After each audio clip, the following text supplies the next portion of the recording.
The following program is a production of Naleo TV.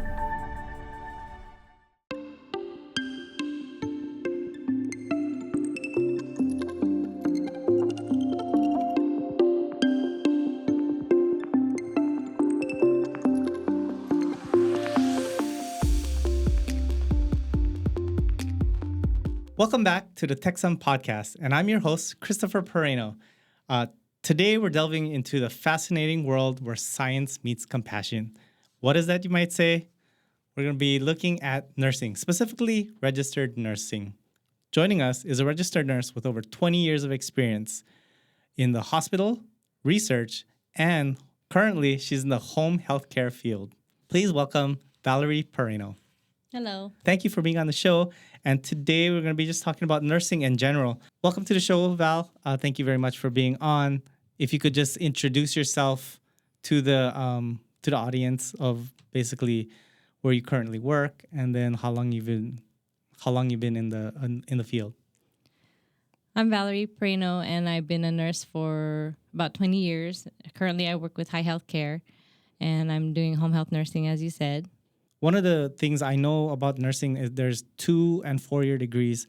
Currently, you did both, actually. You got your ASN first at junior college, and you got your BSN online a little bit later. So kind of explain to me why I know the ASN is an accelerated course, but they're the same, yeah, like as pay-wise, but there's different responsibilities when it comes to the ASN versus BSN, because I know a lot of nurses in the audience or people who want to go into nursing, but they just don't know that aspect. So if you can kind of go into that.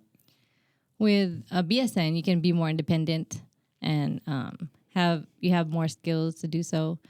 For example, I do nurse skill delegation as well on the side, where I can oversee others, like those in the foster care homes, to make sure that they're giving the meds properly, they're doing the care properly that the client needs, and medication delegation. This is just all around. I hear you're an advocate for the patient, because sometimes you're there to as a middle ground sometimes, right, between the doctor and the pharmacist or any other medical field or that they have to interact with, right? Mm-hmm. And also following their diet. And then also these people usually have dementia, so they need just remembering activities of daily living, like taking a bath, helping to the bathroom. So it's just making sure that they're giving the appropriate assistance with their activities of daily living. Do you recommend people who have their ASN to get their BSN, or do you just go straight into the BSN assuming you can get in?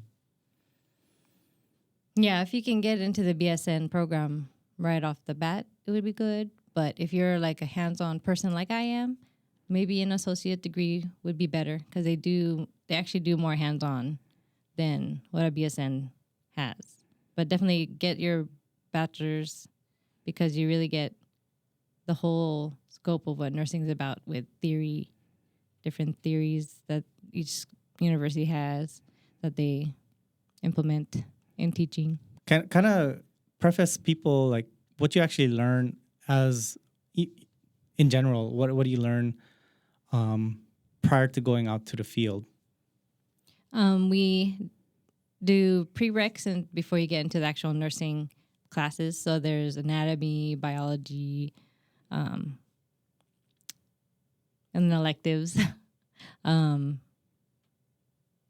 those are the main ones. And then once you get into the nursing program, you do the assessments. You actually do how to bathe somebody and everything. So we can do all the CNA work if needed. That's why we need to know how to do it, so that we can delegate it in the different fields that have them available, like at the hospital or in clinics, medical assistants. I don't think enough people know that clinicals are a big chunk of your ASN degree, right? You're also learning, and then you go, you do clinical rotations. What kind of rotations did you go through? In hospitals in general, with post-op or with those with medical conditions like salmonella poisoning, stuff like that. So does that like intensive care kind of deal? Or No, you? that's medical. Okay. Medical part. We also worked at Atascadero State Hospital where they're prisoners, but they get medications. We also help with we know a little bit about psychology, so we can help assess the clients if the medications are working or if they need reevaluation. And this is all as, but you're not. Are you labeled CNA, I guess, at that point, and then you just kind of assist the doctor, or how does that work at the clinical side of the house? Well, when you're getting your nursing degree, you're doing clinicals, which is you're going out in the field and practicing what different nurses do in different situations. You have a bunch of experience as a nurse, working for 20 years in different areas, but there's some common, I guess, when you say memes, I haven't brought this up in the podcast in a while, so we're going to do some memes, and then I want you to read it out loud, and then just your reaction of, each page. So let's go on that. So let's start with the first one here. You know you're a nurse when this is the only tape you can find to wrap your gifts with. Ew, just kidding. Yep, as a nurse, I remember having a lot of tape I accidentally brought home. We don't bring it home on purpose. It's just in our pocket. What is it? Like, I don't, what kind of tape is that? I just remember. But like it's for wound care. I don't know if people understand that nurses do a lot of paperwork, right? So this probably, here we go.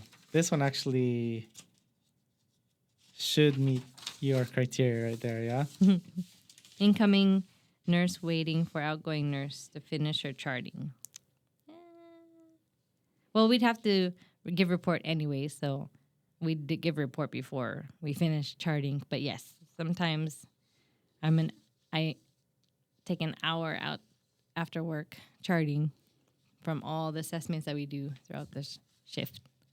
And it's different between home health nurses. Obviously, you got to do it after work because you don't have time because you're most of the time you're the sole nurse, as opposed to, I guess in the hospital too, you still have to chart, but sometimes you might have a team helping you scribe or whatnot. Mm-hmm. So I just chart a little bit, so I'd remember specific details and then I elaborate on it later, especially if there's any abnormalities. So anyway, probably don't want that. How about this one? When you manage to build a rapport with a patient who hates everyone. I like that because sometimes, for example, right now I've worked with a lot of pediatrics. I swear to you, I probably sing way more than teachers do, just to get stuff done. Just got to do it. And then let's see. Oh, this applies to you. I know that for sure. Intermittent fasting is a new diet trend. If you're a nurse with poor staffing ratios, you do intermittent fasting every shift. Yep. You eat when you can. And then you don't really have a break time, right, in your field? Yep, because if something happens, you have to go and tend to it right away. You can't just wait till I'm done eating. Yep. For Christmas, I want a dragon. Be realistic. Okay, I want a fully staffed nursing unit. What color dragon do you want? Wait, what? What color do you want your dragon? Yeah. Yes. If you live somewhere else, please move here. No. But we are short in nursing in general. Yeah, going off of that, nationwide, nursing is the largest healthcare profession. But, and nearly 5.2 million registered nurses, RNs nationwide. This is just the U.S. itself. of the licensed RNs, 89% are employed in nursing. That's interesting. Okay. And the median age is about 46 years old. So, that being said, I think that just means how many folks are wanting to get into nursing. It's widespread, and some people fall into it later on because you had classmates who were like much older who changed professions. Yeah. Yeah, we had someone graduate with us at 50 years old. Let's talk about, we did a little bit about your background and the different stuff you experienced with clinicals, but let's talk about like your actual work experience. Let's go down to your resume and just tell everybody like what you did and the different aspects of nursing, such as I think you did orthopedics. What is that specifically, and what did you do there? I think you did that at Bellevue. Yeah, med-surg. After you get your knee surgery, hip surgery, spinal fusion, then you come to our floor and we help with your drains and then help you with your pain management. It's all about with pain management, you take it before it gets too bad, but you don't take it unless you have pain kind of thing. I guess one of the things that came out from you being in orthopedics and whatnot is wound care, right? That's just part of the job. So if you can kind of explain to everybody what wound care or that's the specialization is in, because you have that, right? So Yes, I worked in a wound care clinic, and there's a lot of advancements. They have alginates, which absorb a lot of fluid. There's foams that absorb a little bit of fluid. If you put the right dressing on, the longer you can keep it on, the better. Because every time you remove a wound dressing, the temperature goes down. So it has to rewarm, and then it can start healing again. So the longer you keep it on, the better. But it has to be. But there's ones with silver and honey, which are all antibacterial. So it's not like it's just absorbing the bacteria. It's killing it as it's absorbing. So the ideal with good wound management is minimal interventions by nursing to go see them every day. They should see a client like once every couple days, every 3 days or so to change a wound. now define wounds. Okay. It's a wound that's not healing in a conventional way. Like osteomyelitis. If a wound gets too bad and it goes to the bone, then you get osteomyelitis. And in the wound care clinic I worked at, they had hyperbaric chambers, and they were doing research where that actually, it's pressure and oxygen, and it actually goes into the bone to heal it. Now, this hyperbaric chamber is the same one that they use, like if you're decompressed, right? Like You have to get the bends. if you get the bends. Yeah. So they figured out a way to, at least that clinic, to use that, and they use it currently. And you've had, I know HIPAA and all that stuff, but you've seen people with like it's not only for wound care, right? It affects it can help heal the brain too, right? Yes, like we had a lot of people who had traumatic brain injuries, and with regular treatments of hyperbaric chambers, they were able to, one guy was like this flat, like people would be joking with him. He's just like, and then by the time he was done, he was like listening to music, joking with the techs and everything. And one guy had a motor vehicle accident, couldn't remember anything, and then he was able to just get back to almost normal. So why is it that, wound care, like why does a nurse have to be involved versus you just cleaning, let's say you got surgery, you had a plate put in or something like that, or you had a bad gash. Why does a nurse have to be involved with the healing process, I should say? Because like a CNA, they don't do wounds. They don't do assessment. They don't do the intake as detailed as we do. Because of course they would look at the whole person just to see like what's the difference from the one with the wound versus not. And they need to know the different types of wound dressings to get for the doctor. And then people think that once you're done with, now this is a specialized field, right? Wound care, or do all nurses know the same thing you do, I guess you could say, when it comes to... No, it's further education. Well, it was just like a certificate. Yeah, and I'm glad, like most states were making continuing education mandatory, and Hawaii finally did it about within the last decade. I can't remember it quite, but it's good because otherwise we're like too busy with life. We want to do education, but at least now we're forced to do 30 hours every couple of years And that's of just education. And that's just any department that you want to learn, or it has to be your specific field, I guess.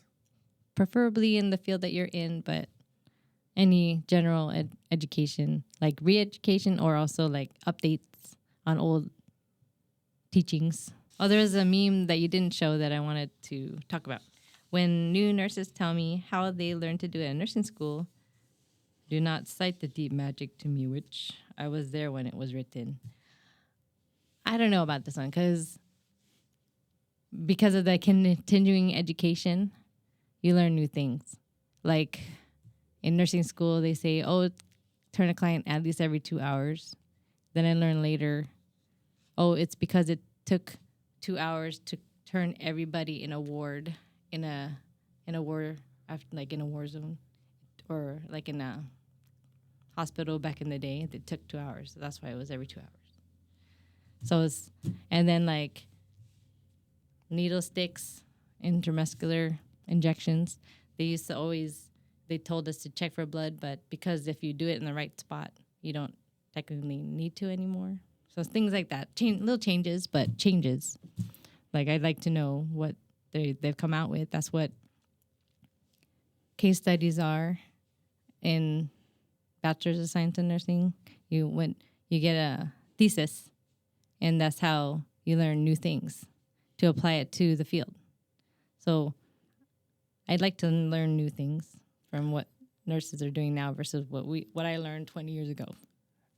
And I benefit from this because she's my wife, and then whenever I get injured, she can apply some of this stuff that she's learned, even though, yeah.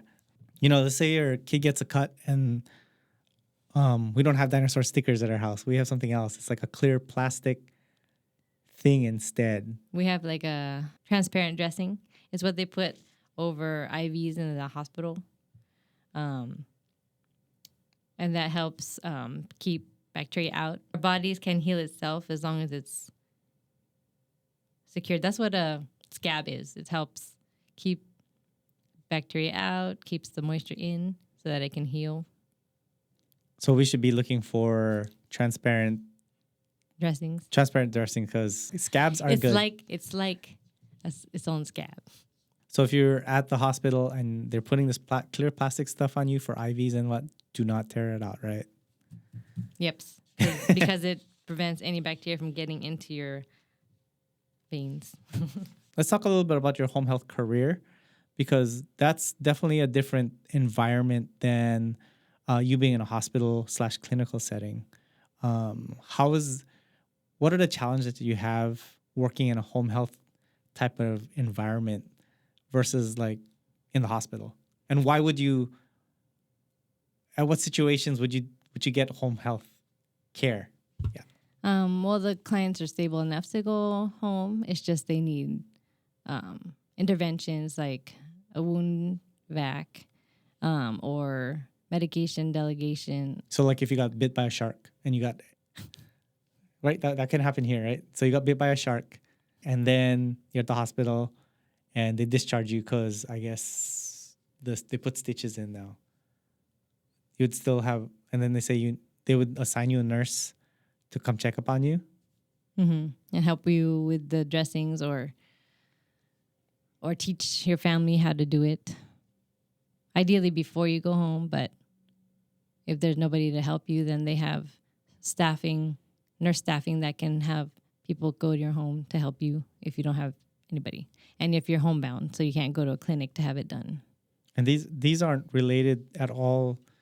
When you get sent home, that's usually a private entity like the company you're working for, and it's not part of the hospital, or sometimes it is related. The social worker will connect the client with a nurse delegation agency, and then they'll connect you to someone that will either help you or assess to see if that's the care you need or if you can just go to a clinic. I only bring up all the memes because, humor is a coping mechanism in like high stress situations. And I guess that's what nursing school is about. Nursing, prepping you for stress, obviously, all the clinicals, all the rounds that you do. Tell me why, like, you went into nursing to start with. Because my dad said I should do it. And I did it. And then at that point, I only knew nurses like when my brother had tonsils. That was all. And like I thought the people taking my blood pressure in a clinic was a nurse. And I was like, I could do that. But I didn't know all the background. But I stuck with it because I liked what I was learning. And I wanted to help. And I like hands-on things like wound care. And still be able to do their job, but that's their job. But nursing is it's an ever-changing field. Like you said, you want to educate, you have to get recertified, or you have to take continuing education. To be where do you think licensed. Where do you think nursing will be in the next, I don't know, 10 years? You think like a robot's gonna come and be like, that's gonna be, AI is gonna be like, oh, okay, this is what I'm gonna apply. Especially in home health, there's no way. Like, it's all about individualized care. Like, there's no cookie cutter for each client. You have to know the client. There's no way that robots can take over nursing. They can try to make it easier because scanners don't always work. You got to know how to do it old school. Check the 5 rights for medication administration.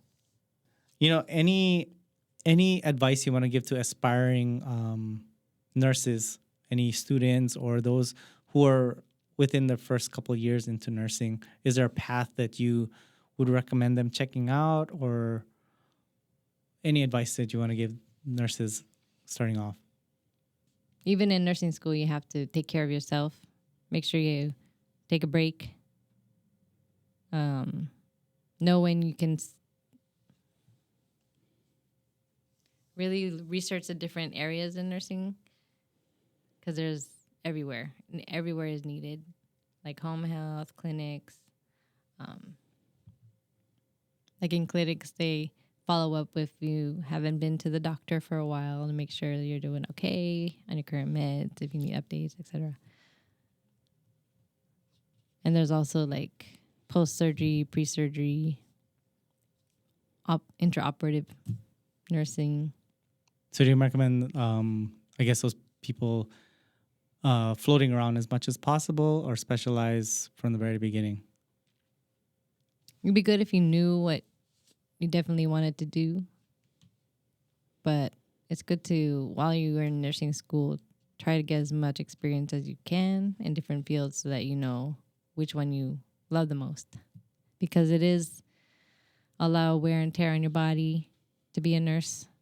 So if you're going to be doing it, it'd be good to do it in one that you're most passionate for. And then going off of that, how do you manage the stress and work-life balance? Because nurses put in a lot of hours, some 40, some 60 hours a week. How do you balance work and life situation? Just one day at a time, pretty much. And just be as organized as you can everywhere so that you're not back and forth in your ways. And massages like once a month just so you can de-stress, detense your body. Eat the right foods. Like I said, keep hydrated. And get nutritious, fast meals instead of just hamburgers and cookies. I know that's one of the memes, right? There's there's always lots of food at least, well, even at your place, right? or there's lots of food depending on where you work. And sometimes you don't want to just eat all the good food that there is. Yeah. Everywhere. That's everywhere. So Even you. So yeah, in this podcast, we talked about all kind of different stuff from wound care to just your background, anybody aspiring in nursing, some advice. Anything you want to add to today's podcast? It's just a fun profession, always rewarding. Any way that you can help your client do the thing that they couldn't do the day before, anything. It's just, the joy is just there. Again, it's very rewarding. Again, it's nursing is compassion meets science, basically. Thank you, Valerie, for coming onto my podcast and sharing your experience with nursing. I encourage everybody to thank their nurses, especially when you do get to meet one or work with one in said field, in a clinical or hospital and or home field. You know, they are advocates for you. Don't take they're there to help you. Thank you, Valerie, for joining us here at Naleo TV for today's Techsum podcast. Thank you for having me. And thank you for joining us here at the Techsum podcast. And tune in next time for the next episode here at Naleo TV. Thank you.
The preceding program was a production of Naleo TV.